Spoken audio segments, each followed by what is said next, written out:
Topic हमारा circle ही चल रहा था।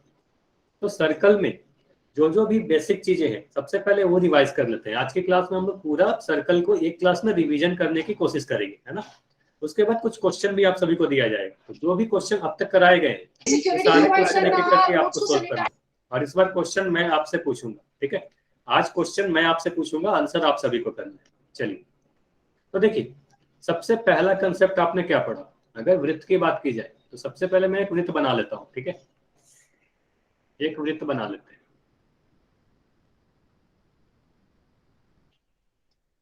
तो सबसे पहला कंसेप्ट आपने वृत्त में यह पढ़ा कि वृत्त का केंद्र क्या होता है। तो केंद्र के बारे में मैं आपको यह बताया कि वृत्त पर स्थित जितने भी बिंदु हैं, तो आपको पता है वृत्त कई सारे बिंदु से मिलकर बना होता है। तो वृत्त पर जितने भी स्थित बिंदु हैं, तो ये जिस बिंदु से बराबर दूरी पर होगा, वो बिंदु जो वृत्त पर स्थित सभी बिंदु से बराबर दूरी पर हो, उसे ही हम वृत्त का केंद्र कहते हैं। तो इस वाले बिंदु की बात की जाए तो वृत्त का केंद्र हमेशा वृत्त के अंदर में होगा, अभ्यंतर में होगा। तो पहला कंसेप्ट तो आपने यही पढ़ा कि केंद्र किसे कहते हैं, है ना। केंद्र यानी सेंटर, है ना। तो केंद्र सबसे पहला कंसेप्ट हमारा आया था, ठीक। उसके बाद आगे बढ़ते हैं, केंद्र समझ लिया। उसके बाद आपने क्या पढ़ा, किसी वृत्त के केंद्र से वृत्त पर स्थित किसी बिंदु तक की दूरी को क्या कहेंगे। अब मैं कुछ नहीं बता रहा, आप ही लोग चैट सेक्शन में आज लिखोगे, आज सारा आंसर आप लोग दोगे। अगर ओए की बात की जाएगी तो ओए को आप क्या कहोगे। तो वृत्त के केंद्र से वृत्त तक की दूरी या वृत्त पर स्थित किसी बिंदु तक की दूरी को त्रिज्या यानी रेडियस कहते हैं, बिल्कुल। तो हमारा दूसरा कंसेप्ट यही था, त्रिज्या, ठीक है। त्रिज्या क्या होता है ये तो समझ लिया। तो त्रिज्या आपने पढ़ा। अब ध्यान से देखिएगा, त्रिज्या में जो जो इंपॉर्टेंट बातें वो जल्दी जल्दी बता दे रहा हूँ, ठीक है। त्रिज्या में क्या क्या आपको जानना चाहिए, काफी इजी सा कंसेप्ट है। आपसे मैं पूछूं कि कितनी त्रिज्या बनाई जा सकती है, किसी वृत्त में कितनी त्रिज्या बनाई जा सकती है, नंबर ऑफ रेडियस पूछा जा रहा है। तो आप बोलोगे अनंत त्रिज्या बनाई जा सकती है सर, ठीक है। अनंत त्रिज्या बनाई जा सकती है, अनकाउंटेबल यानी इनफाइनाइट नंबर ऑफ रेडियस बनाया जा सकता है, ठीक है। ठीक है, अब अगर अनंत त्रिज्या बनाई जा सकती है, काफी सारे त्रिज्या बनाई जा सकती है, तो सभी त्रिज्या की मान क्या होंगी, सभी त्रिज्या की लंबाई बराबर होगी। अगर मैं यहाँ पर कुछ और त्रिज्या बना के दिखाऊं, ठीक है, ये देखो, ये सारी त्रिज्या की लंबाई क्या होगी, ये सारी त्रिज्या की लंबाई आप बोलोगे, अगर मैं यहाँ पर BC लिख दूं तो आप बोलोगे OA, OB और OC सभी के मान बराबर होंगे, है ना। सभी के मान क्या होंगे, बराबर होंगे। अगर एक त्रिज्या की लंबाई आपको दे दी गई है 5 सेंटीमीटर, तो आप बोलोगे जितनी भी त्रिज्या होंगी सभी की लंबाई 5 सेंटीमीटर होगी, सभी त्रिज्या की लंबाई बराबर होती है। तो त्रिज्या में इतना ही चीज आपको जानना है, क्या क्या त्रिज्या होता क्या है, अनंत त्रिज्या खींची जा सकती है और सभी त्रिज्या की लंबाई बराबर होती है। चलो इसके आगे बढ़ते हैं। तो इसके आगे आपने क्या पढ़ा, मैं त्रिज्या को मिटा दे रहा हूं। इसके आगे आपने क्या पढ़ा, देखो, ठीक है। त्रिज्या के बाद आपने पढ़ा जीवा, है ना। इसके बाद जो आपका नेक्स्ट कंसेप्ट था वो जीवा था। अच्छा, इंग्लिश में भी मैं लिख देता हूं, सेंटर, रेडियस और कॉर्ड, है ना, कॉर्ड। जीवा पढ़ा आप लोगों ने। जीवा क्या होता है, वृत्त पर कोई भी दो बिंदु आप लोग अगर ले लो, वृत्त पर कोई भी दो बिंदु अगर हम ले लें, तो किसी भी दो बिंदु को मिलाने वाले रेखाखंड, अगर एक बिंदु ले लिया गया P, दूसरा बिंदु ले लिया Q, तो अगर मैं PQ को मिला दूं, PQ को क्या बोलोगे, आप बताओ, PQ को क्या बोलेंगे। PQ को आप लोग बोलोगे कि यह सर हमारा जीवा है ना। PQ हमारा जीवा है। तो ये समझ लिया कि जीवा होता क्या है। अब कितने जीवा खींची जा सकती है, किसी वृत्त में कितनी जीवा खींची जा सकती है, कितने कॉर्ड खींचे जा सकते हैं, ये बताओ। नंबर ऑफ कॉर्ड अगर पूछी जाए, सिर्फ एक खींची जा सकती है या अनंत खींची जा सकती है, ठीक है। तो इसकी कोई सीमा नहीं है, इनफाइनाइट खींच सकते हो, अनंत खींच सकते हो। रोशनी का आंसर बिल्कुल सही है, इनफाइनाइट आप खींच सकते हो, ठीक है। तो जितनी जीवा आप चाहो उतनी जीवा खींच सकते हो, कोई भी दो बिंदु को मिला दो, है ना, तो उसे हम क्या कहेंगे, उसे हम जीवा कहेंगे, है ना। अच्छा ये बताओगे, इस वाले लाइन को जो मैं काले कलर का बना रहा हूँ, इसे भी जीवा कहेंगे क्या। अगर मैं इसका नाम दे दूं XY, XY हमारा जीवा है क्या, तो XY हमारा जीवा नहीं है, ठीक है। चलिए ये सारी चीजें आपको याद है, चलिए ये तो आपने समझ लिया, ठीक है। ये सारी चीजों को मैं मिटा देता हूँ। अब जीवा में देखो क्या ध्यान रखना है, बस इतना ही ध्यान रखना है कि जीवा होता क्या है और अनंत जीवा खींची जा सकती है, किसी वृत्त में अनंत जीवा खींची जा सकती है। चलिए इसके आगे क्या पढ़ाया गया था, इसके आगे अगर मैं याद दिलाऊं तो इसके आगे आपने पढ़ा व्यास, है ना, व्यास यानी डायमीटर। ठीक है, व्यास यानी डायमीटर।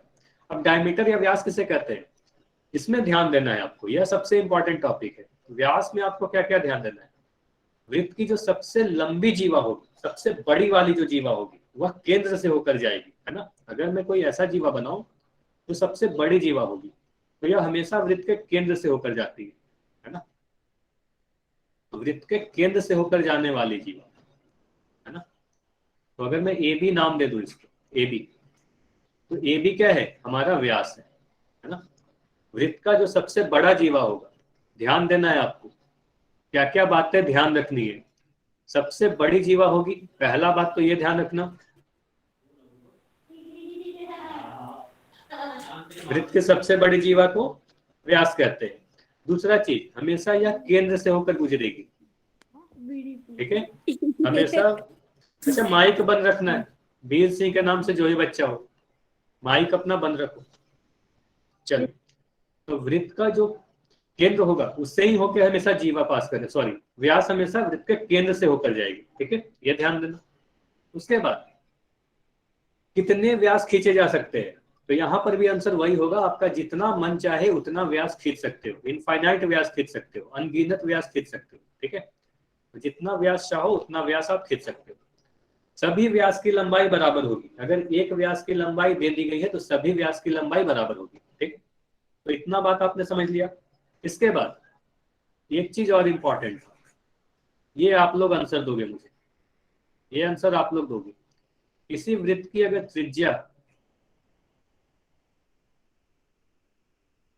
12 सेंटीमीटर है तो व्यास की लंबाई क्या होगी, आंसर आप लोग बताओगे। त्रिज्या अगर 12 सेंटीमीटर है तो व्यास क्या होगा। अच्छा 24 लिखना आंसर सही होगा क्या, कुछ छूट नहीं रहा गया आप लोगों का, ध्यान से देखो, बस एक बच्चे का आंसर अब तक बिल्कुल सही आया है। हाँ यूनिट आप लोगों ने छोड़ दिया, 24 सेंटीमीटर बोलना पड़ेगा ना, सिर्फ 24 बोलोगे तो गलत होगा। 24 सेंटीमीटर आपने बोला 24, ठीक है, सिर्फ अगर 24 बोलोगे तो मैं यहाँ पर किलोग्राम लगा दूंगा, तो 24 किलोग्राम तो गलत हो जाएगा ना, ठीक है। तो आपको यूनिट भी बताना होगा, है ना, तो लंबाई तो किलोग्राम में नहीं होगा, तो आप बोलोगे 24 सेंटीमीटर, ठीक। अब ये बताओगे अगर व्यास दिया गया है, व्यास दिया गया है 15 सेंटीमीटर, तो त्रिज्या की लंबाई बताओ। अगर व्यास 15 सेंटीमीटर है तो त्रिज्या की लंबाई बताओगे। हाँ बिल्कुल, तो आंसर होगा 7.5 सेंटीमीटर, है ना। तो यहां से देखो क्या पता चला, यहां से ये आप लोगों को याद है, यहां से ये आपको याद है कि व्यास जो होता है दो त्रिज्या से मिलकर बनी होती है, व्यास जो होता है दो त्रिज्या से मिलकर बनी होती है, यानी त्रिज्या का दोगुना होता है ना, व्यास त्रिज्या का दोगुना होता है। यह भी चीज आपको पता होना चाहिए, लिख सकते हैं डी बराबर 2 × r, ठीक है। ये सारी चीज समझ में आई, ये सारी चीज समझ में आई, चार चीज पढ़ाया गया, केंद्र जीवा त्रिज्या व्यास, समझ में आया तो वाई लिखोगे, ठीक है। चलिए आगे बढ़ते हैं, देखो इसके आगे क्या पढ़ाया गया, ये सारी चीजों को मैं मिटा रहा हूं, फिर से एक वृत्त बनाते हैं, है ना, एक वृत्त और बनाते हैं। अब देखो इसके आगे क्या क्या पढ़ाया गया था, इसके आगे हमारा था चाप, ठीक है। चाप क्या होता है, तो वृत्त में किसी भी दो बिंदु के बीच, कोई भी दो बिंदु ले लेते हैं ए बी, इसके बीच का जो भाग होता है, वृत्त का ही जो भाग होता है, ए बी को क्या कहेंगे, इस वाले भाग को वृत्त का चाप कहेंगे, है ना, इस भाग को वृत्त को चाप कहेंगे, ठीक है। जिसे हम लोग इस तरीके से लिखते हैं ए बी, और इस तरीके से, ये लिखने का तरीका हुआ, है ना, इस तरीके से लिखते हैं। अब ए बी हमारा छोटा चाप है, दो चाप होते हैं, ये भी बताया गया था ना कि चाप दो तरह का होते हैं, इस वाले भाग को भी आप चाप बोलोगे क्योंकि यह भी वृत्त का भाग है और दो बिंदु के बीच का भाग है ना, तो इस वाले भाग को भी हम चाप कहेंगे, है ना। तो एक भाग लघु चाप होगा, एक दीर्घ चाप होगा। मतलब छोटा वाला भाग जो होगा वो लघु चाप होगा, जो बड़ा भाग होगा वो दीर्घ चाप होगा। तो इसे आप क्या कहोगे? देखो पूरी चीज अगर लिखना चाहें तो ए बी को क्या कहेंगे? ए बी को मैं कहूंगा लघु चाप, क्योंकि ये छोटा भाग दिख रहा है, लघु चाप। इंग्लिश में क्या कहेंगे? Minor arc. ठीक। अगर मैं दीर्घ चाप की बात करूं, तो अगर दीर्घ चाप ये वाला है जिसको ब्लू कलर का आपको दिख रहा है, तो दीर्घ चाप को नाम देने के लिए क्या पढ़ाया गया था? इस तरीके से बताया गया ना कि दीर्घ चाप पे एक बिंदु बना लोगे, बिंदु सी, और यहाँ पर आप लिखोगे ए सी बी, इस तरीके से। तो यह हमारा होगा दीर्घ चाप, है ना। यह हमारा हो गया दीर्घ चाप। इसे क्या कहोगे? Major arc. ठीक है, ये समझ में आ गया। माइनर आर्क किसे कहते हैं, मेजर आर्क किसे कहते हैं, चाप क्या होता है, ठीक है ना। चाप होता है वृत्त के दो बिंदु के बीच के भाग को, ठीक है, और एक छोटा वाले भाग को लघु चाप, बड़े वाले भाग को दीर्घ चाप। चलिए, ये समझ में आ गया। तो आगे बढ़ते हैं, इसके आगे हम लोग बढ़ते हैं। अब इसके आगे क्या था आपका? वृत्तखंड था। अच्छा, स्क्रीन अगर नहीं दिख रही है तो कोई दिक्कत नहीं है, फिर से दिखने लगेगी। ठीक है, मैं काम कर रहा हूँ। ओके, सॉरी, जो मैंने बोला मैं वो वापस ले। बोलो। एक पुलिस ऑफिसर के लिए उसके वचन से कुछ नहीं होता। अच्छा, माइक बंद रखेंगे। मैंने भी किसी को वचन दिया था तुम्हारे सिवा। कोई एक बच्चा है जिसका माइक ऑन है। चलो,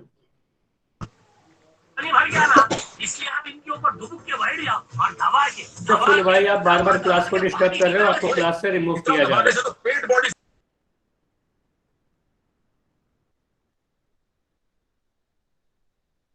चलो,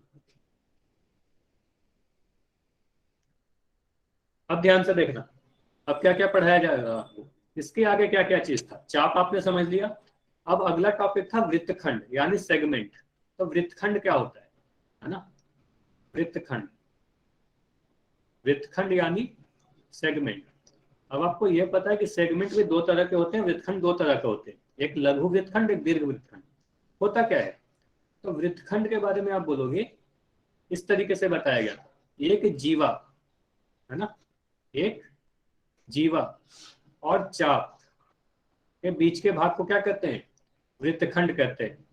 एक जीवा और चाप के बीच के भाग को वृत्तखंड कहते हैं। तो अगर मैं एक वृत्त बनाऊं, अब इसमें आपने क्या किया?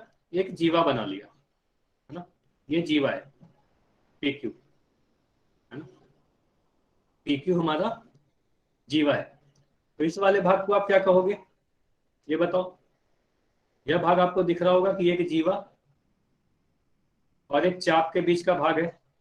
तो इस वाले भाग को हमने वृत्तखंड कहा, है ना। इसका नाम क्या था? वृत्तखंड था, है ना। उस तरीके से आप बोलोगे।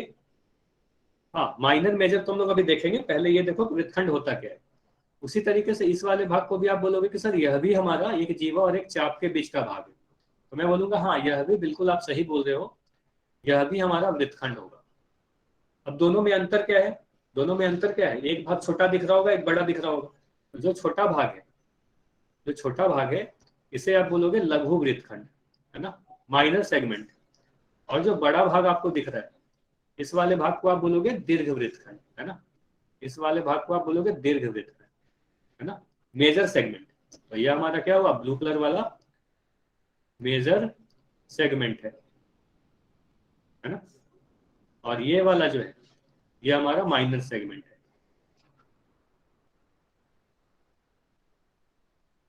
ये समझ में आया? इतना समझ में आया ना सेगमेंट क्या होता है? चैट में लिखकर बताओगे, फिर आगे बढ़ेंगे। ठीक है, सेगमेंट समझ लिया, वृत्तखंड क्या होता है। अब आगे बढ़ते हैं।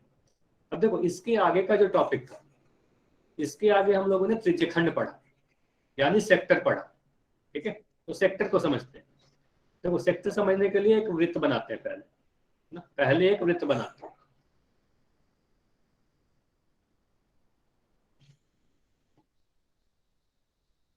तो ये आपको एक वृत्त दिख रहा है, ठीक है।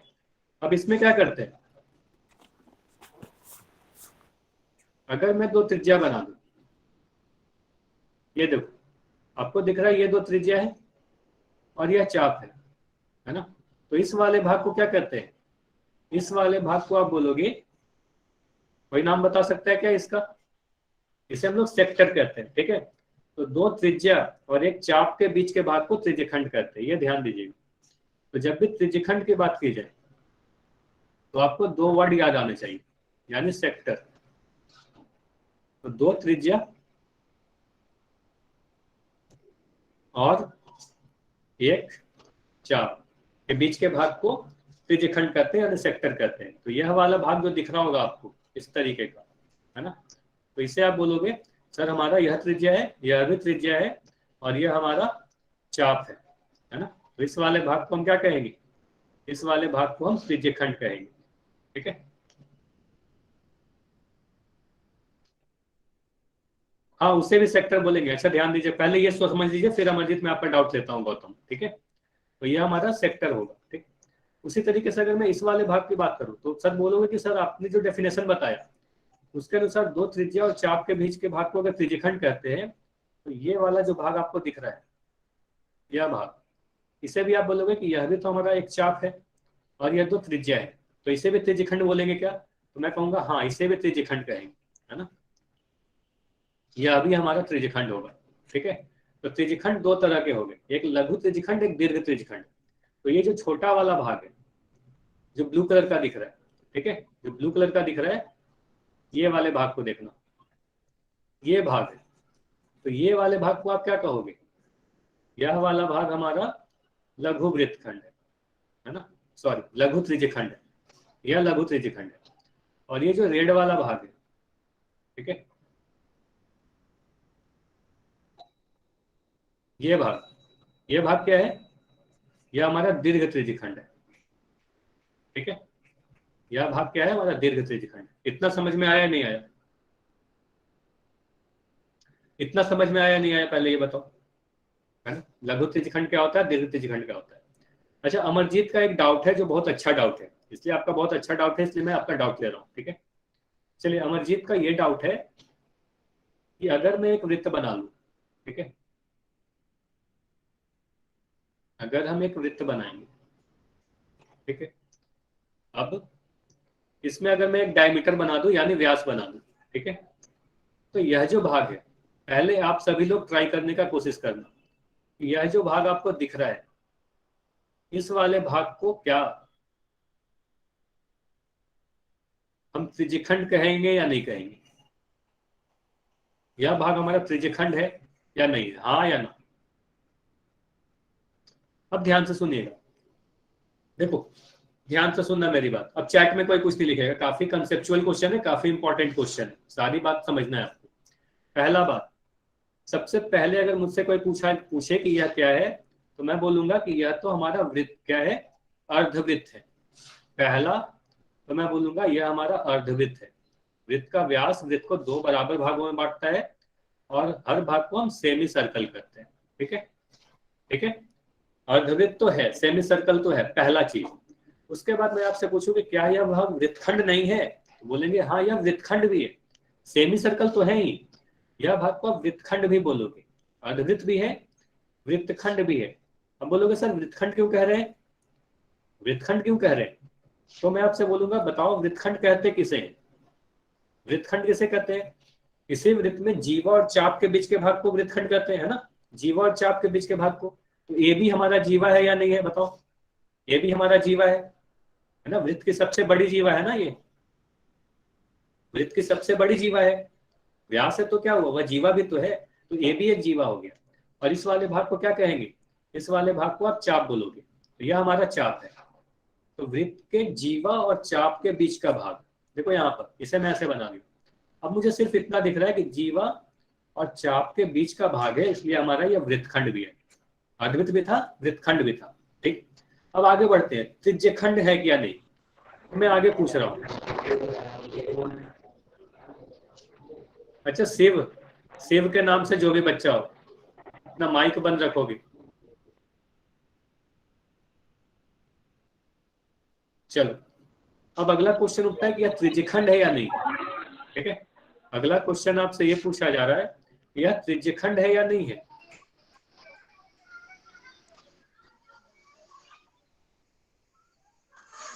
इस वाले भाग को, यही लाल कलर वाला भाग,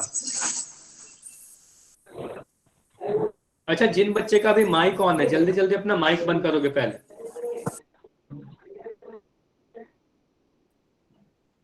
अब किसी का अगर माइक ऑन हुआ तो सबसे पहले मैं उसे क्लास से रिमूव करूंगा। माइक किसी को भी नहीं ऑन करना है। चलो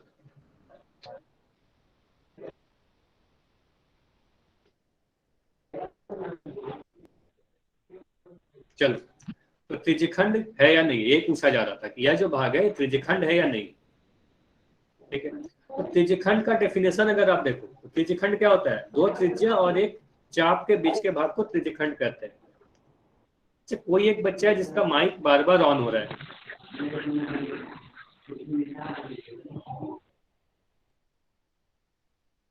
चलो, शिव कुमार को रिमूव कर दिया गया। चलो, अब देखो त्रिज्यखंड क्या होता है, दो त्रिज्या एक चाप के बीच के भाग को त्रिज्यखंड कहते हैं। तो इस वाले भाग को अगर आप ध्यान से देखो तो ये हमारा एक त्रिज्या यहाँ पर दिख रहा होगा, है ना, एक त्रिज्या यहाँ पर दिख रहा है क्योंकि व्यास दो त्रिज्या से मिलकर बनी होती है। दूसरा त्रिज्या हमारा यहाँ पर दिख रहा है और यह तो चाप है ही। तो कोई भी आपको क्या बताया गया, दो त्रिज्या और एक चाप के बीच के भाग को त्रिज्यखंड कहते हैं। तो इस वाले भाग को हम वृत्तखंड भी कहेंगे, अर्धवृत्त भी कहेंगे और इस वाले भाग को त्रिज्यखंड भी कहेंगे। तो यह हमारा त्रिज्यखंड भी होगा। ठीक है, अब समझ में आया। अमरजीत, गौतम, आप ये बताओगे आपका डाउट क्लियर हुआ या नहीं। यस अर्धवृत्त भी कहेंगे, यस खंड भी सर। कहेंगे, त्रिज्यखंड भी कहेंगे। चलिए ठीक है, चलिए अब आगे बढ़ते हैं। ठीक है, अब देखो इसके आगे क्या पढ़ाया गया था। हाँ, एक चीज ये भी ध्यान देना कि अगर हम लोग दोनों वृत्तखंड बराबर हो जाए, किसी भी वृत्त में दोनों ही वृत्तखंड अगर बराबर हो जाए तो हम उस केस में लघु वृत्तखंड या दीर्घ वृत्तखंड नहीं बोलते, उस केस में हम लोग अर्धवृत्त कहते हैं, है ना, सेमी सर्कल कहते हैं।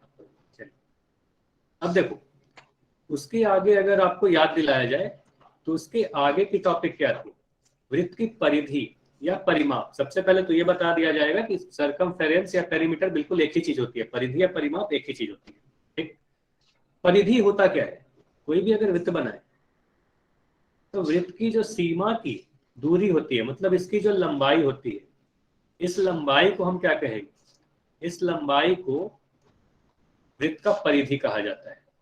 तो वृत्त की जो संपूर्ण लंबाई होती है उसे ही वृत्त की परिधि कहते हैं, उसे ही सरकमफेरेंस कहते हैं। आप अगर वृत्ताकार पार्क पे चलना स्टार्ट कर दो तो आप जो दूरी तय करोगे वह वृत्त का परिधि ही तय करोगे। ठीक है, अब परिधि को कैलकुलेट कैसे करते हैं, तो कैलकुलेशन के लिए आपके पास सीधे सीधे एक फॉर्मूला है।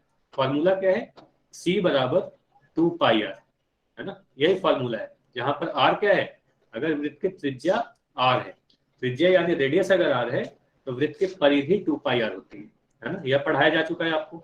उसके बाद वृत्त का क्षेत्रफल क्या होता है। देखो, वृत्त का क्षेत्रफल बोला जाए या कोई भी आकृति का क्षेत्रफल बोला जाए तो वो आकृति जितना भी स्थान घेरती है, कंडीशन यही होना चाहिए कि वो बंद आकृति होनी चाहिए। तो जो भी स्थान ये घेरती है ना, तो जो भी ये स्थान घेरती है इसके अंदर के भाग का जो मेजरमेंट होता है वैसे ही हम वृत्त का क्षेत्रफल कहते हैं। तो इस वाले भाग को वृत्त का क्षेत्रफल कहते हैं, जितना भी स्थान यह घेरती है किसी भी सतह पर, है ना, इसे ही हम लोग क्षेत्रफल कहेंगे। अब चलो इसका फॉर्मूला क्या होता है, बात आती है इसके फॉर्मूला की। तो फॉर्मूला क्या होता है, एरिया बराबर पाई आर स्क्वायर, है ना। तो ये दो चीज आपको पता होना चाहिए, एरिया पाई आर स्क्वायर, परिधि यानी सरकमफेरेंस 2πr। इतना समझ में आया, समझ में आया तो वाई लिखकर बताओगे। ये सारी चीज पढ़ाई जा चुकी है ना। चलिए, तो वृत्त में जितने भी कंसेप्ट पढ़ाए गए थे वो एक एक करके। अच्छा, जिनका भी माइक ऑन है, अभी चैट में कोई कुछ नहीं लिखेगा, चैट को मैं बंद कर रहा हूँ। चलो, भी माइक बंद रखना है।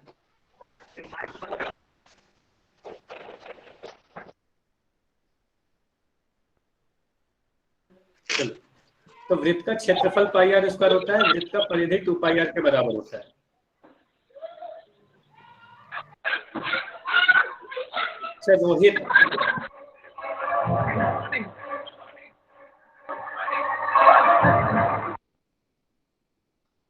चलो, तो ये सारी चीज आपकी रिवीजन करवाई जा चुकी। एक चीज आपको और ध्यान देना है कि परिधि का परिधि का जो यूनिट होता है, यूनिट हमेशा इकाई में होगा। जैसे आप सेंटीमीटर कह सकते हो, मीटर कह सकते हो, क्योंकि यह एक लंबाई होती है। लेकिन अगर क्षेत्रफल आप कैलकुलेट करोगे तो क्षेत्रफल का जो फॉर्मूला होता है वो वर्ग इकाई में होता है, मतलब सेंटीमीटर स्क्वायर या मीटर स्क्वायर, इस तरीके से आपका आंसर आएगा, है ना। अब क्या करते हैं, क्वेश्चन करते हैं। कुछ क्वेश्चन आपके स्क्रीन पर अब दिखेगा। जो भी चीज अब तक पढ़ाया गया था उसको मैं रिवाइज करवा दिया। अभी एक एक करके आपको क्वेश्चन का आंसर करना है, पोल सेक्शन में अब आंसर करना है, ठीक है। अच्छा, स्क्वायर क्यों लगाते हैं, ठीक है, ये अभी आपका अच्छा डाउट है, इसलिए मैं आपको समझा दे रहा हूँ, ठीक है। चलिए, अमरजीत गौतम, आपका ये डाउट है कि अगर हम क्षेत्रफल निकालते हैं तो वहां सेंटीमीटर स्क्वायर या मीटर स्क्वायर क्यों लिखते हैं। देखो, ये ध्यान से देखना।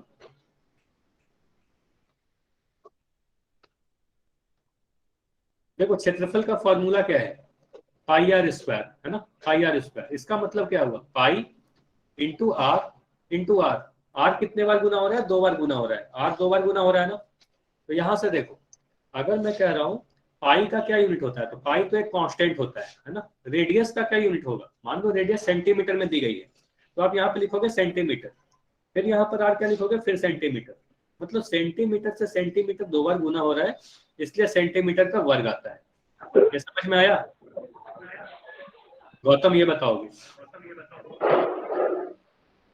समझ में आया नहीं, ठीक है। चलिए, अभी आपके स्क्रीन पर एक क्वेश्चन दिख रहा है। हेलो सर, स्क्रीनशॉट लेने दो उसका। अच्छा, स्क्रीनशॉट लेना, जल्दी से स्क्रीन, 1 मिनट में। चलो, इसके पहले स्क्रीनशॉट लो, हो जाए तो बताना, ठीक है। चलो, अभी मैं चैट को बंद कर रहा हूँ और आंसर आपको पोल सेक्शन में करना है। चलिए, पहला क्वेश्चन आपके सामने है। तो अगर वृत्त की त्रिज्या 14 सेंटीमीटर है तो परिधि ज्ञात कीजिए। बिल्कुल आसान सा क्वेश्चन है, डायरेक्ट क्वेश्चन है ना। ऐसा क्वेश्चन आपने कई बार किया है।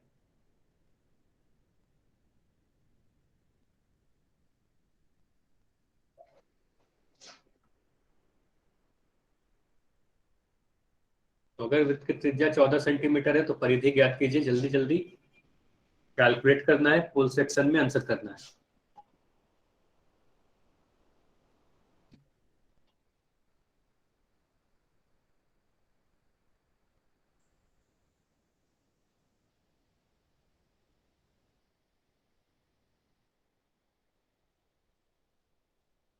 और ये सारे क्वेश्चन कराए जा चुके हैं।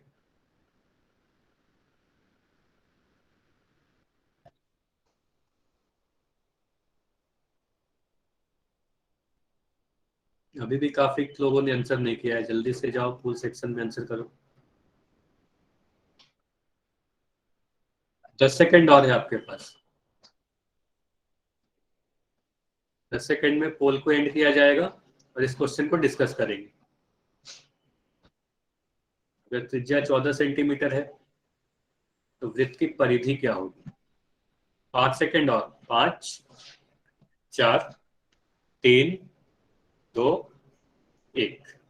चलिए, अब आपका पोल एंड किया जा रहा है, चैट सेक्शन ओपन किया जाता है, ठीक है। चलो, अब देखते हैं इसका आंसर, ठीक है। तो देखो, वृत्त की त्रिज्या दी गई है और आपसे परिधि पूछी जा रही है ना। तो आप क्या करोगे, सीधे सीधे आपके पास फॉर्मूला है, परिधि को सी से लिखते हैं और सी का फॉर्मूला क्या है, 2 पाई आर के बराबर, है ना, 2 पाई आर। आप क्या करोगे, 2 के जगह पर तो 2 ही लिखोगे। पाई का मान 22/7 दिया गया है, तो यहाँ पर लिख दिया 22/7, है ना, 22/7। और त्रिज्या का मान 14 सेंटीमीटर लिख दिया गया, ठीक है, त्रिज्या का मान 14 सेंटीमीटर लिख दिया गया। अब यहाँ से आप सोल्व करोगे तो 7 से 14 को 2 बार में काटोगे, है ना। तो यहाँ से आंसर कितना आया, 4 गुना 22, है ना, ठीक है। ये समझ में आया, 4 गुना 22। यहां से आप सोल्व करोगे तो आंसर क्या आएगा, 88 सेंटीमीटर, है ना। तो आंसर क्या आया हमारा, 88 सेंटीमीटर। ऑप्शन सी हमारा सही आंसर होगा। ये समझ में आया, नहीं आया।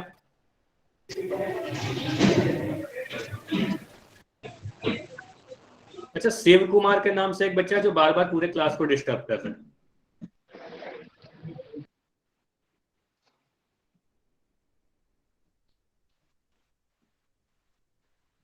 चलो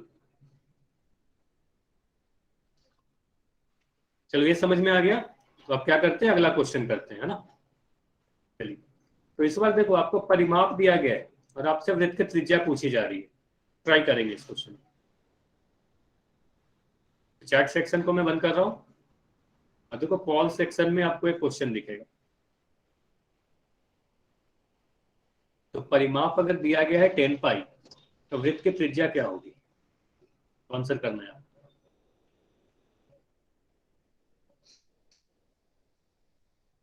क्वेश्चन दो तरह के आते हैं, या तो त्रिज्या देकर परिमाप पूछा जाएगा या परिमाप देकर त्रिज्या पूछी जाएगी।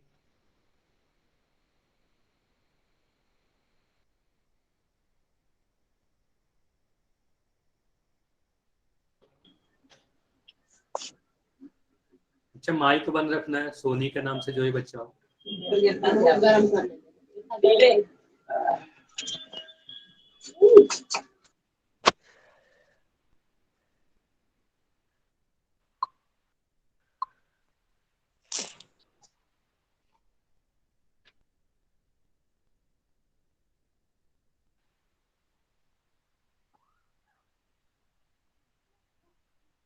चलो 10 सेकंड और है आपके पास, 10 सेकंड और है। 10 सेकंड में पोल को एंड किया जाएगा।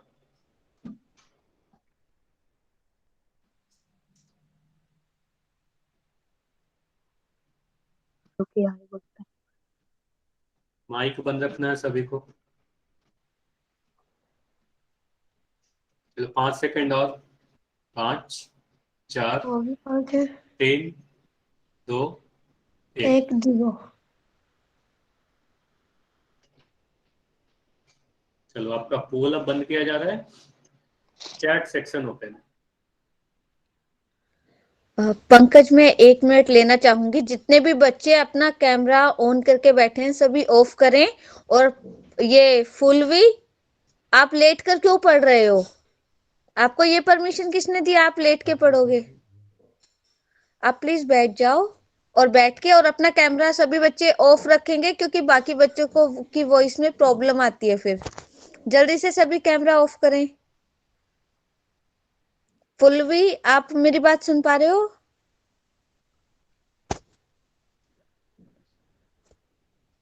आप मेरी बात सुन पा रहे हो फुलवी?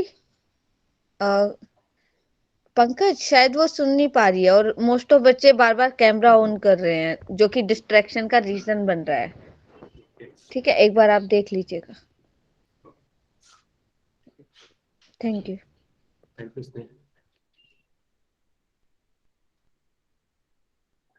चलो तो कंटिन्यू करते हैं फिर, ठीक है। चलो, तो वृत्त का परिमाप अगर 10 पाई दिया गया है, तो वृत्त का त्रिज्या आपको ज्ञात करना है ना। चलिए, तो अगर परिमाप दिया गया, त्रिज्या ज्ञात करना है, तो फॉर्मूला तो वही रहेगा, है ना। फॉर्मूला वही रहेगा, लेकिन आप यूज किस तरीके से बोलोगे? आप बोलोगे सर जो दिया गया है वही आप लिख दोगे। आप लिखोगे परिमाप बराबर P बराबर 10 पाई, है ना। इस तरीके से आप लिखते हो, P बराबर 10 पाई। उसके बाद क्या करेंगे, P का फॉर्मूला लगाएंगे, यानी परिमाप का फॉर्मूला लगाओगे 2 पाई आर, है ना। 2 पाई आर, यानी 2 पाई आर इक्वल टू 10 पाई, है ना। 10 पाई। यहां से आप क्या करोगे, यहां से आप ये जो पूरा 2 पाई लिखा हुआ है, इस पूरे टर्म को दाईं तरफ लेके जाओगे, है ना। दाईं तरफ आप लेके जाओगे तो आर का मान कितना आ जाएगा, 10 पाई बटा 2 पाई, है ना। इस तरीके से लिखोगे 10 पाई बाई 2 पाई। कोई बात नहीं, आंसर गलत भी हो जाए तो कोई दिक्कत नहीं, आप यहाँ पर बस ध्यान से देखना है। पाई से हमारा पाई कैंसिल हो जाएगा और 2 से 10 कैंसिल होगा 5 बार में, है ना। तो यहाँ से आर का मान कितना दिखेगा आपको, आर का मान दिखेगा 5 सेंटीमीटर। अच्छा माइक नहीं ऑन करना है, आपका आंसर बिल्कुल ठीक था, काफी लोगों के आंसर सही थे, है ना। तो आपको चैट में ही लिखना है जो भी लिखना है आपका, है ना। तो आर का मान 5 सेंटीमीटर होगा। समझ में आया? ये समझ में आया ना? अब बताओ समझ में आया या नहीं आया? चैट में वाई लिखोगे, कोई भी छोटा सा भी डाउट हो तो एन लिख सकते हो, ठीक है। तो आंसर 5 सेंटीमीटर। अगला क्वेश्चन करते हैं, ठीक है। तो एक क्वेश्चन और करते हैं। चलो, इस बार आपको देखो क्षेत्रफल दिया गया है। अभी अभी आपको क्षेत्रफल का भी फॉर्मूला पढ़ाया गया था ना।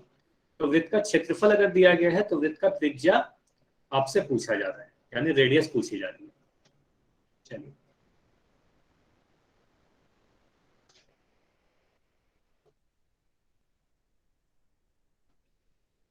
आंसर कहाँ करना है? होल सेक्शन में करना है।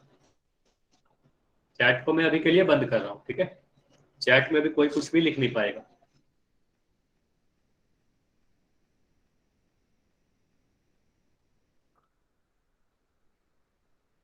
अगर वृत्त का क्षेत्रफल 616 सेंटीमीटर स्क्वायर दिया है, सर थोड़ा टाइम दो।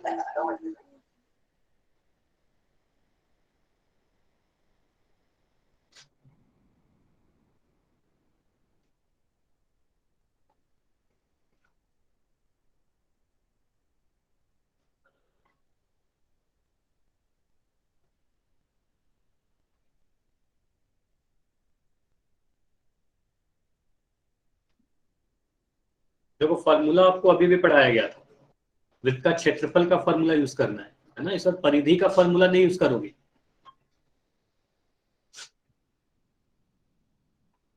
तो हमेशा आपको यह ध्यान देना है कि वृत्त की परिधि की बात की जा रही है कि क्षेत्रफल की बात की जा रही है। तो क्षेत्रफल दिया गया है और इस बार आपको रेडियस यानी त्रिज्या पूछा जा रहा है।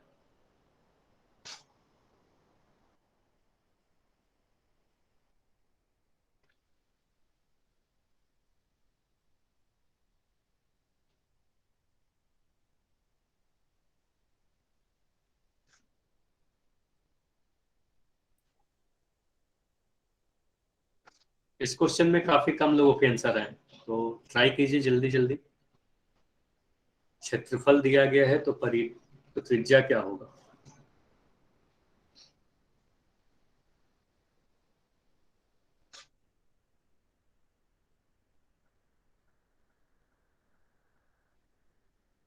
लेकिन अच्छी बात है कि जितने भी आंसर अब तक आए हैं मैक्सिमम लोगों के आंसर सही आए, है ना? मैक्सिमम लोगों के आंसर सही आए।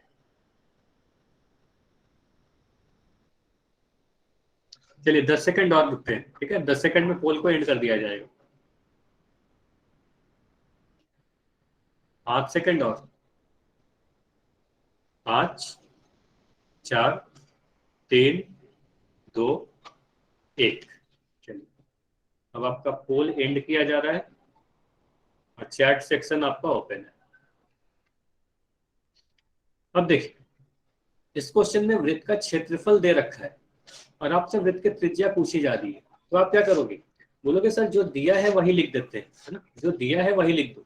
आप बोलोगे वृत्त का क्षेत्रफल कितना दिया गया है? क्षेत्रफल 616 सेंटीमीटर वर्ग के बराबर दिया है ना? इसी तरीके से आपको हमेशा सिखा रहा हूँ, ठीक है? इस तरीके से आप एग्जाम में भी ट्राई करना। तो क्या करोगे? एरिया का फॉर्मूला क्या होता है? एरिया का फॉर्मूला होता है पाई आर स्क्वायर, है ना? पाई आर स्क्वायर। वही लिख दिया। क्षेत्रफल अगर 616 के बराबर है मतलब पाई आर स्क्वायर का मान 616 के बराबर। इस बार 2 पाई आर नहीं लिखोगे।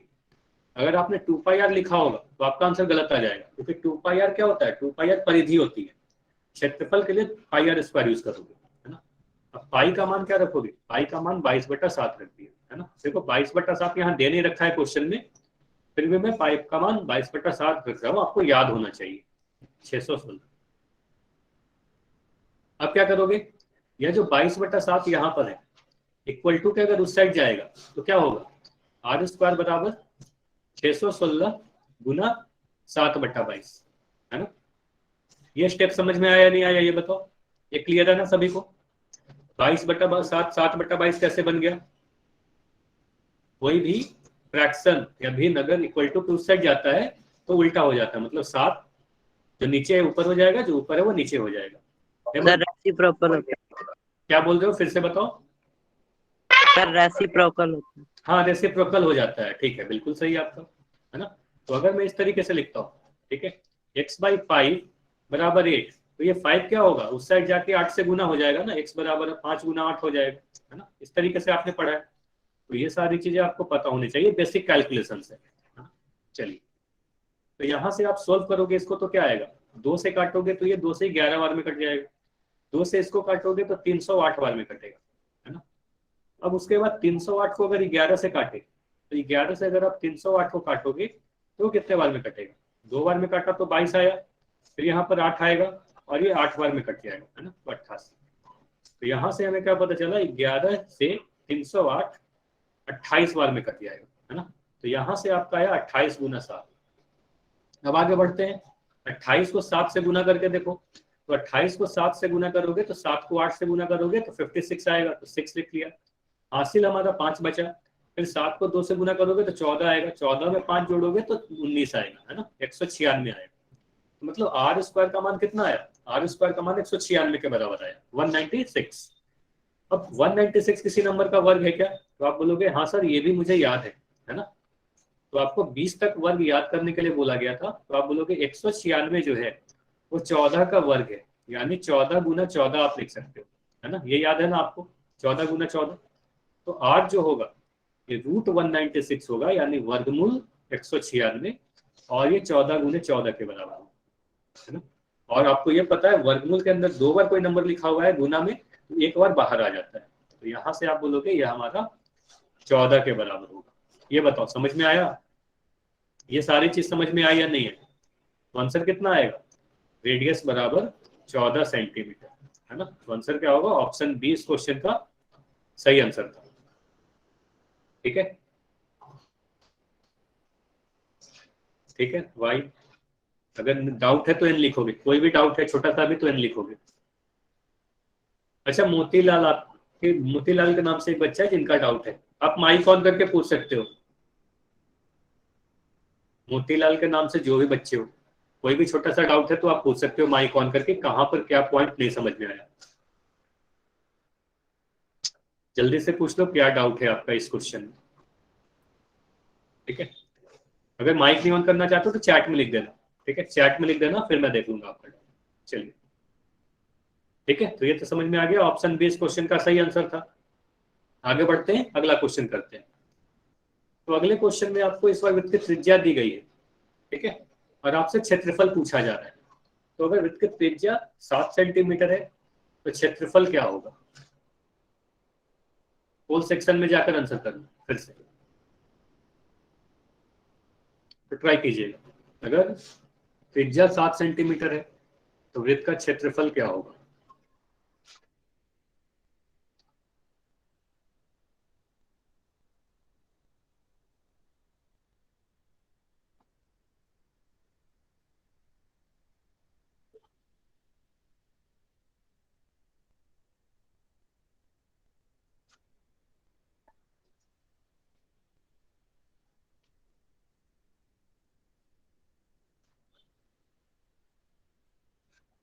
ये डायरेक्ट क्वेश्चन है, ठीक है, डायरेक्ट फॉर्मूला बेस्ड क्वेश्चन है।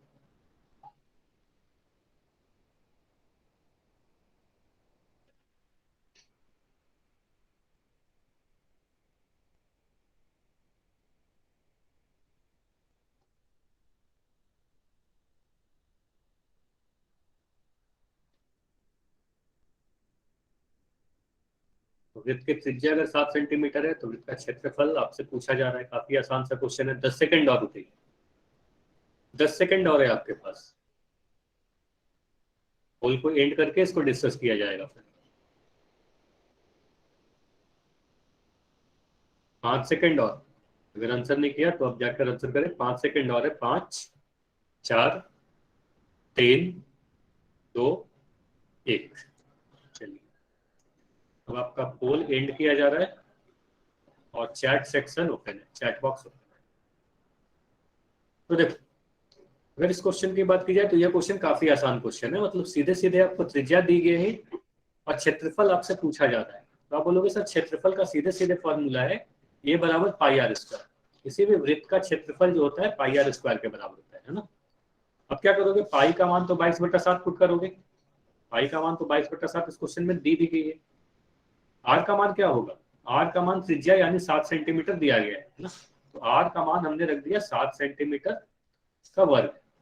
ठीक है, चलिए अब आगे कैलकुलेट करोगे। अब इसमें कुछ नहीं बचा, ये तो क्वेश्चन काफी आसान हो गया। बस इसमें आप क्या करोगे, मान रख दोगे 7 सेंटीमीटर इंटू 7 सेंटीमीटर, है ना। इस तरीके से आप यहाँ 7 से 7 को काट दोगे। अब बचा क्या, 22 गुना 7 बचा।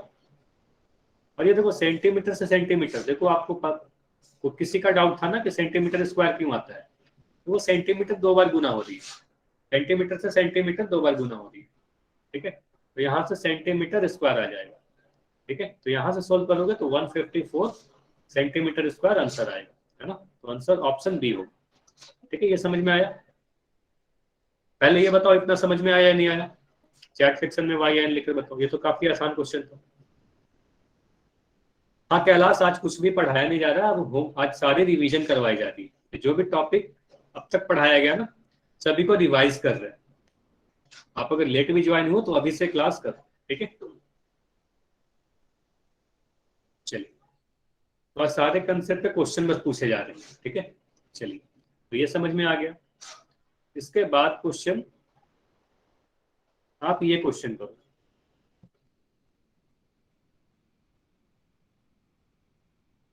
चलिए, अब क्वेश्चन 13 आपको दिख रहा होगा। क्वेश्चन को ध्यान से पढ़ना है और आंसर करना है। ये लास्ट क्लास के भी टॉपिक है, लास्ट क्लास में यही टॉपिक पढ़ाया गया था।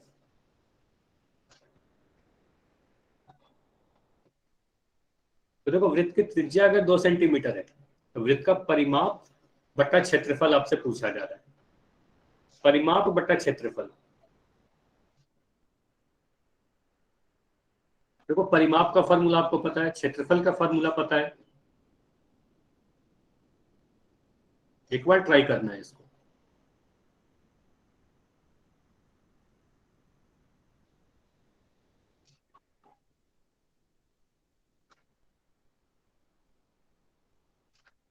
सर पेरीमीटर बाय एरिया का भी एक अलग फॉर्मूला था।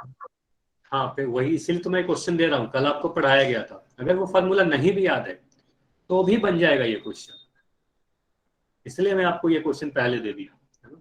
अगर वो फॉर्मूला नहीं याद है तो भी आप एक बार ट्राई करो, एक बार आंसर करने की कोशिश करें। फिर मैं, सर याद है। ठीक है, याद है तो अच्छी बात है।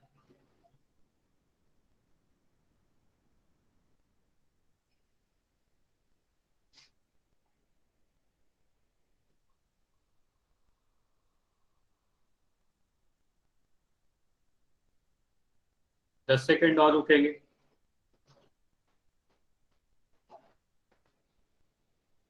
दस सेकेंड और रुकेंगे।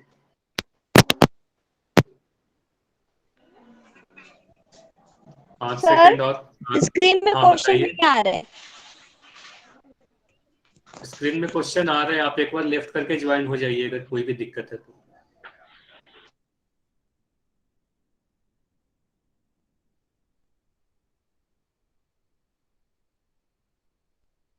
चलिए, अब इस क्वेश्चन को, पोल को एंड किया जाता है और आपका चैट सेक्शन ओपन किया जाता है।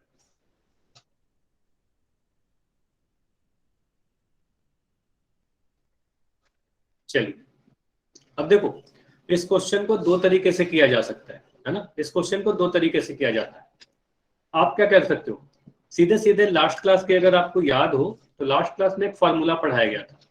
वहां पर मैंने आपको ये बोला, क्षेत्रफल, किसी भी वृत्त के लिए क्षेत्रफल बटा परिमाप का जो फॉर्मूला होता है वह होता है r/2 के बराबर, है ना? क्षेत्रफल बटा परिमाप r/2 के बराबर होता है, याद है या नहीं ये बताओ? बताया था ना लास्ट क्लास में, वाई एंड लिखकर बताओ। किसी भी वृत्त का क्षेत्रफल बटा परिमाप करोगे तो r/2 आएगा। ये फॉर्मूला लास्ट क्लास में पढ़ाया गया था। यहां से आप क्या करोगे, अगर क्षेत्रफल बाय परिमाप अगर r/2 के बराबर है तो परिमाप बटा क्षेत्रफल क्या होगा?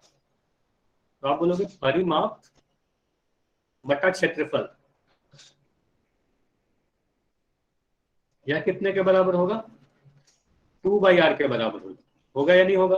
अगर मैं कह रहा हूं x/y का मान 3/4 है तो y/x का मान कितना होगा? 4/3 हो जाएगा, है ना? ये चीज आपको पता होगा। तो अगर क्षेत्रफल बाय परिमाप r/2 है तो परिमाप बटा क्षेत्रफल 2/r होगा। यहां से मैं 2 का मान तो 2 ही रख रहा हूं, और r यानी त्रिज्या, त्रिज्या का मान भी 2 ही दे रखा है, तो यहाँ पर 2 लिख दिया, है ना? तो यहाँ से 2 से 2 कटेगा तो आंसर आएगा 1, है ना? तो आंसर क्या आएगा? 1 आएगा। ठीक, तो ये एक तरीका तो ये हुआ, है ना? एक तरीका ये हुआ। लेकिन इसको मैं ये सारी चीजों को मिटा रहा हूँ। आप बोलोगे सर अगर ये फॉर्मूला मुझे नहीं याद है तो आप क्या करोगे? अगर ये फॉर्मूला, ठीक है, ये तो समझ में आ गया ना, क्षेत्रफल बटा परिमाप अगर r/2 है तो परिमाप बटा क्षेत्रफल 2/r होगा, है ना? बस उसका रेसिप्रोकल कर दिया, उल्टा कर दिया। तो यहाँ पर 2 के जगह पर 2 ही लिख दिया। ये देखो, ये जो 2 दिख रहा है इसके जगह पर तो यही 2 लिख दिया, लेकिन यह जो r है इस r का मान मैंने 2 रख दिया क्योंकि क्वेश्चन पेपर में दिया गया है त्रिज्या 2 सेंटीमीटर, है ना, तो यहाँ पर 2 रख दिया और 2 से 2 हमारा कट के 1 बचा, है ना। तो एक तरीका तो ये हुआ। इसके बाद दूसरा तरीका देखते हैं, ठीक है। अगर ये फार्मूला नहीं याद है, मान लो अगर ये फार्मूला नहीं याद है क्योंकि आपके बुक में ये फार्मूला नहीं लिखी हुई है, ठीक है, तो आप कैसे करोगे? तो देखो आप कैसे करोगे। आपसे बोला जा रहा है परिमाप बटा क्षेत्रफल पूछा जा रहा है, तो आप लिखोगे P बटा A पूछा जा रहा है ना। P मतलब पेरीमीटर, A मतलब क्षेत्रफल। तो पेरीमीटर का फार्मूला आप लगाओगे, बोलोगे पेरीमीटर का क्या फार्मूला होता है, 2 पाई r होता है। क्षेत्रफल का क्या फार्मूला होता है, तो क्षेत्रफल का फार्मूला पाई r स्क्वायर होता है ना। ये फार्मूला होता है दोनों, पेरीमीटर और एरिया का। अब आगे बढ़ो, तो यहाँ से सबसे पहले तो आप बोलोगे सर यहाँ भी पाई है, यहाँ भी पाई है, पाई से पाई मैंने काट दिया। अब आगे बढ़ो, इसके बाद बोलोगे ऊपर में हमारा 2r आया और नीचे में हमारा r स्क्वायर आया। तो इसके आगे बढ़ोगे तो आपको मिलेगा 2r बटा r स्क्वायर को आप लिखोगे r गुना r, और यहाँ से आपको दिख रहा है कि r से r तो हमारा कट जाएगा, तो यहाँ से बचा आपका 2 बटा r, है ना। तो यहाँ से आप P बटा A लिखोगे तो आपका आंसर आएगा 2 बटा r, और r यानी त्रिज्या का मान दिया हुआ है 2, है ना। त्रिज्या का मान कितना दे रखा है 2, तो यहाँ से आपका आंसर आया 1 सेंटीमीटर। ये बताओ समझ में आया? अब समझ में आया नहीं आया? तो फॉर्मूला अगर नहीं भी याद है तो भी ये क्वेश्चन बन जाएगा। सर आपने यूनिट नहीं लगाई। हाँ 1 सेंटीमीटर लिख सकते हो, आंसर ये होगा, ठीक है।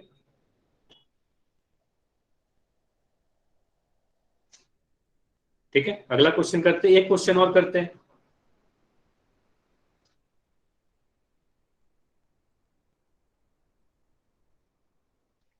ये क्वेश्चन करो आप, देखो इस बार अर्धवृत्त का क्वेश्चन आ गया, है ना। अर्धवृत्त यानी सेमी सर्कल का क्वेश्चन आ गया, तो ध्यान से देखिएगा क्या क्वेश्चन पूछा जा रहा है।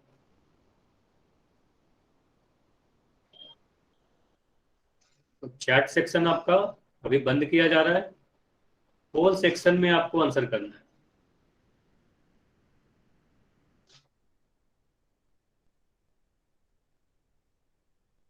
चलिए अब पोल में क्वेश्चन दिखेगा।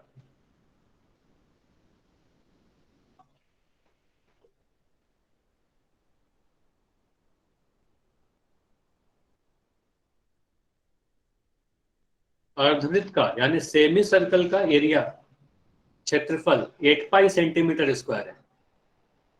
तो वृत्त की त्रिज्या आपसे पूछी जा रही है।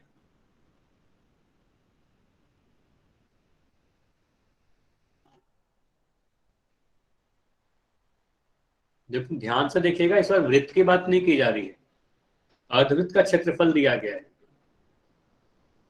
वृत्त का क्षेत्रफल नहीं दिया गया।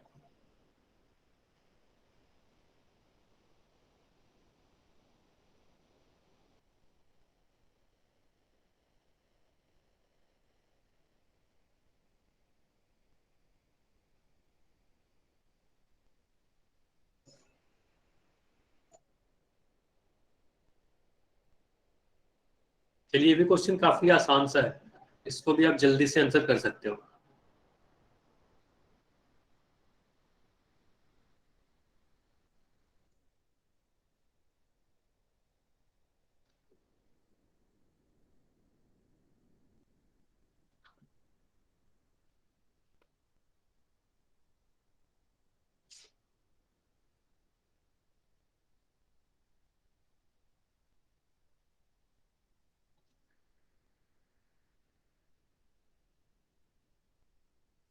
दस सेकंड और रुकेंगे,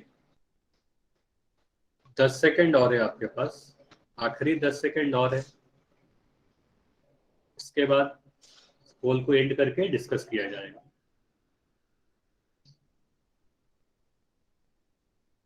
5 सेकंड और, 5 4 3 2 1। चलिए अब आपका चैट सेक्शन ओपन है। अब देखो इस क्वेश्चन में क्या बोला जाए, किसी भी अर्धवृत्त यानी सेमी सर्कल का एरिया दिया गया है 8 पाई सेंटीमीटर स्क्वायर, और आपसे वृत्त की त्रिज्या पूछी जा रही है। तो सीधे सीधे क्या करेंगे, जो दिया गया है, बार बार मैं ये बोल रहा हूँ, जो भी क्वेश्चन पेपर में दिया गया है वही लिख दो। तो जो दिया गया है मैं लिख दे रहा हूँ, क्षेत्रफल दिया गया है ना, तो आप बोलोगे क्षेत्रफल बराबर 8 पाई सेंटीमीटर स्क्वायर। अब सोचो क्षेत्रफल का क्या फार्मूला होता है, तो किसी भी अर्धवृत्त का क्षेत्रफल का फार्मूला क्या होता है, कोई बता सकता है क्या? पाई आर स्क्वायर होता है क्या? ये सही लिखा हुआ है या गलत लिखा हुआ है, ये बताओ। अगर सही लिखा हुआ है तो y लिखो, गलत लिखा हुआ है तो n लिखो। अर्धवृत्त की बात की जा रही है। देखो ये गलत है, ये जानबूझ के मैं गलत लिखा था। यहाँ 1/2 लिखा लगाओगे तब आपका सही होगा, है ना? तो 1/2 आपको लिखना होगा। इसी वृत्त तो का डिवाइड में भी लिख सकते हैं ना? देखो वृत्त का क्षेत्रफल जो होता है वो पाई आर स्क्वायर के बराबर होता है, और अर्धवृत्त का क्षेत्रफल half into pi r square होता है। हाँ, आप ऐसे भी लिख सकते हो, पाई आर स्क्वायर बाई 2 भी लिख सकते हो, बिल्कुल सेम ही चीज होगी, है ना? या तो हाफ पाई आर स्क्वायर लिखो या पाई आर स्क्वायर बाई 2 लिखो, है ना? तो इस तरीके से आपने लिखा 1/2 इंटू पाई आर स्क्वायर बराबर 8 पाई। ठीक है, अब यहाँ से आप क्या करोगे, इस 2 को, क्योंकि ये नीचे की तरफ है, ये 8 पाई के साथ गुना हो जाएगा, है ना? तो आप लिखोगे आर स्क्वायर बराबर 8 पाई इंटू 2, और ये जो पाई आपको दिख रहा है ऊपर की तरफ, ये नीचे आ जाएगा, है ना? पाई, यहाँ से पाई हमारा कटेगा, और 8 गुना 2 16 बचेगा, है ना? आर स्क्वायर का मान कितना आया? आर स्क्वायर का मान 16 के बराबर। आप कहोगे आर स्क्वायर अगर 16 है तो आर का मान कितना होगा? वर्गमूल 16, है ना? वर्गमूल 16 स्क्वायर रूट 16, और 16 किसी नंबर का स्क्वायर है क्या? तो आप बोलोगे हाँ 4 का, तो आप लिख सकते हो 4 गुना 4 लिख सकते हो 16 का। अब 2 नंबर अगर एक साथ गुना में लिखा हुआ है तो एक बार बाहर आ जाएगा, है ना? आंसर क्या होगा? 4 सेंटीमीटर इस क्वेश्चन का सही आंसर होगा। ठीक है, इस क्वेश्चन का सही आंसर क्या होगा? 4 सेंटीमीटर। 4 लिखना गलत होगा, मैं बार बार बोल रहा हूँ, यूनिट लगाना बहुत जरूरी है, तो आपको 4 सेंटीमीटर कहना होगा। अब देखो इसलिए मैं कह रहा हूँ ना, अगर आप बोलोगे आंसर सिर्फ 4, देखो ध्यान से देखना, आप अपने एग्जाम में ये पूरा सॉल्व किया और आप यहाँ पर 4 लिख के छोड़ दिए, अगर मैं यहाँ पर किलोग्राम लिख दूंगा तो ये आंसर सही होगा क्या? गलत हो जाएगा ना। रेडियस कभी किलोग्राम में नहीं आ सकता, आर का मान क्या होगा? सेंटीमीटर होगा यहाँ पर। ठीक है, तो यूनिट आपको बताना होगा। ठीक है, चलिए अब ध्यान से सुनिएगा, आज की क्लास तो इतना ही रखते हैं, कुछ इंपॉर्टेंट टॉप चीज है। ठीक है, नेक्स्ट क्लास में